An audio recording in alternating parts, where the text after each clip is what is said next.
Indicando hoje literatura nacional bem experimental, bem engajante, bem diferenciada, do pernambucano Osman Lins.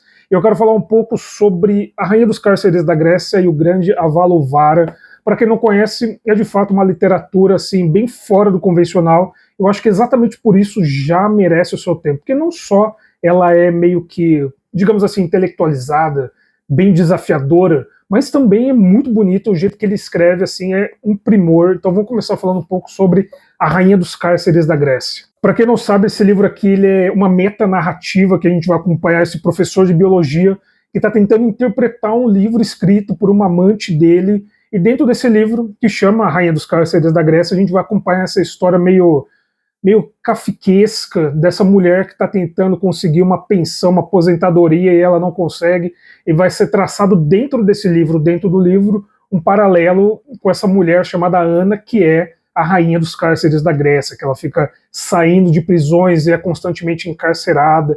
Então, essa narrativa dentro da narrativa já dá a impressão de que vai ser uma leitura bem difícil.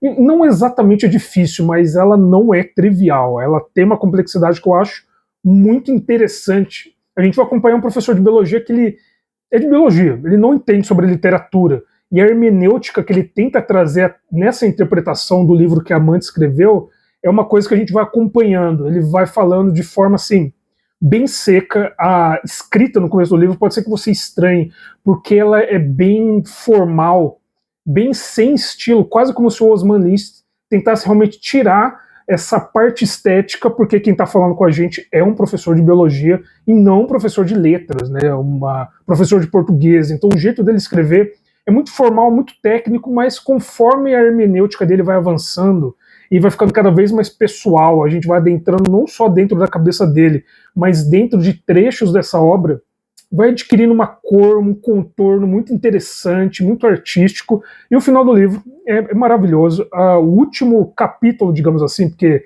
ele é escrito dentro de um diário, em formato de ensaio, mais ou menos, é fantástico, é maravilhoso, é quase como se fosse esse grande fluxo de consciência.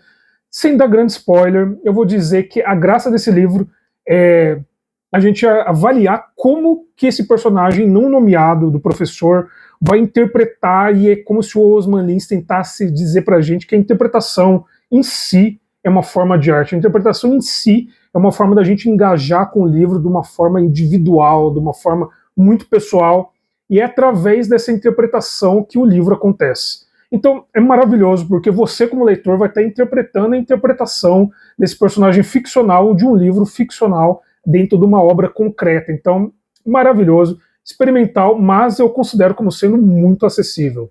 Tem algumas referências dentro do livro, tem uma referência ao Turgenev, até ao Salsu, se eu não me engano, mas ele não é assim tão pesado, não exige tanto da sua bagagem para você conseguir engajar de um jeito muito interessante com ele. Então, recomendação fácil, literatura nacional, assim, de qualidade extrema, muito inteligente, mas o próximo que eu vou indicar para vocês talvez não seja para todo mundo.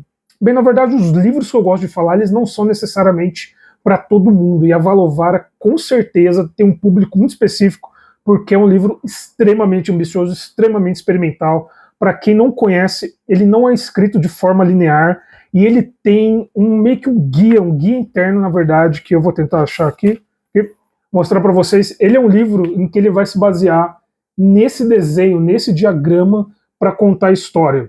Basicamente, a gente tem esse quadrado formado por palíndromos, e a gente vai ter essa espiral aqui, que vai fazendo percurso por cada letra desse quadrado, dessa matriz, e cada letra representa uma história. Então, esse, na verdade, vai ser o nosso guia. Meio que o quadrado a localização espacial da história, e a espiral a localização temporal da história, mais ou menos, mais ou menos.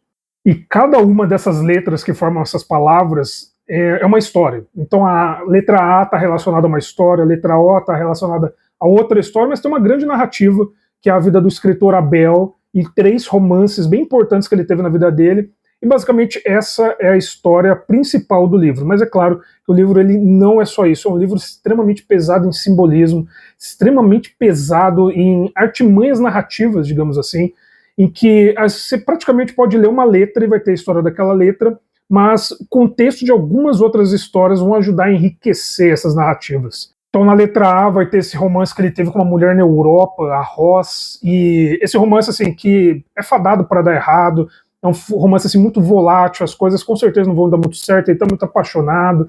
É uma das letras mais fáceis de ler, uma das histórias mais fáceis de acompanhar.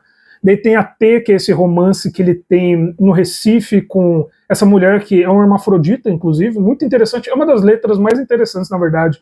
Eu gostei muito porque é a letra relacionada mais com a família, com a origem dele. E tem uma cena maravilhosa dele discutindo com vários irmãos, tipo, numa refeição, num almoço. E assim, essas histórias absurdas da família dele que são contadas.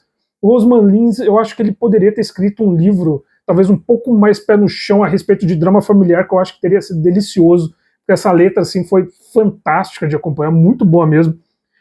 E a gente vai acompanhar também a mãe desse autor, que é uma prostituta, que ele chama de a gorda. Então, assim, tem vários níveis, várias camadas assim de elevação durante a história, que às vezes está naquela camada assim do espaço ideal, extremamente poético, e daí você é arrastado para o chão em algumas passagens assim absurdas. E daí tem algumas letras, tipo a letra O, que vai ser do ponto de vista dessa terceira mulher, que é uma mulher não nomeada literalmente, ela é referenciada no texto através de um símbolo, inclusive o livro ele já abre com um capítulo a respeito dela, e é esse símbolo aqui, que sempre que ele aparece na história, está relacionado a essa mulher, que é outro artifício bem interessante, porque a gente associa o símbolo à mulher, mas ele não tem pronúncia, ele não tem voz, ele não tem ritmo, então dá assim, ela acaba se tornando uma pessoa real, porque na letra O a gente acompanha o passado dela, acompanha o ponto de vista, a narração em primeira pessoa dessa mulher, e ainda assim ela não tem nome, ela não tem presença física, é quase como se fosse essa mulher criada no campo das ideias, que a narrativa faz com que ela se torne algo concreto. É meio estranho, mas é um livro estranho, e é exatamente por isso que eu acho ele muito bom, muito bom. E daí tem a letra S, que você quase consegue ler como se fosse um conto do Borges, praticamente, vai falar sobre a concepção da matriz por esse escravo romano, sobre as possíveis interpretações das palavras que ele escolheu para formar a matriz, que talvez tenha um significado maior por trás, que já se perdeu no tempo. E ele também vai falar para a gente sobre os temas por trás de cada uma dessas letras. Então a letra S é quase como se fosse um guia para a leitura desse livro aqui. Um guia que enriquece algumas das metáforas que o Osman Lins vai usar, tá? E daí também tem a letra P, que vai falar sobre esse relojoeiro lá na década de 30 na Europa, que a gente já sabe, década de 30 na Europa é zica, é problema, e eu quase considero como sendo um paralelo entre o relógio que esse cara está fazendo com o próprio Avalovar, criado pelo Osman Lins, que foi escrito na época da ditadura aqui no Brasil. Então, o relógio na época nazista, Avalovar na época da ditadura, esse relojoeiro conflitado, se vale a pena fazer, esse relojoeiro que se debruça sobre os outros mestres e todas as obras de arte fantástica que eles criaram. Você consegue ver um pouco dos próprios questionamentos que o Lins deve ter tido conforme ele escreveu Avalovar. Eu, pelo menos, achei muito interessante. Inclusive, uma coisa muito interessante é que esse relógio que ele cria é um relógio extremamente complexo, extremamente intelectualizado, que tenta não criar ordem, mas criar caos. Ele pega essa frase musical do Scarlatti, separa em 13 partes e o relógio bagunça de forma extremamente metódica, matemática, em que essa melodia só vai se tornar completa de forma aleatória, improvável, depois de vários e vários e vários dias. Então é uma coisa maravilhosa e eu só estou assim riscando a superfície do que esse livro pode oferecer para você. É um livro assim que ele transborda de alegoria, transborda de metáfora, transborda de simbolismo, tem uma pegada metafísica assim muito intensa nessas páginas, sobre mesmo para falar sobre morte, amor, sobre justiça, sobre vida, sobre significado, individualidade, é sempre de uma forma bem lírica, bem poética e bem metafísica. Tem muitas referências, tem referência a Moby Dick, tem referência a O Idiota, do Dostoiévski, tem referência à Divina Comédia, então o livro também requer uma certa bagagem para pegar algumas dessas metáforas, tá? Mas eu não vou dizer que é extremamente necessário, ajuda, mas não é extremamente necessário.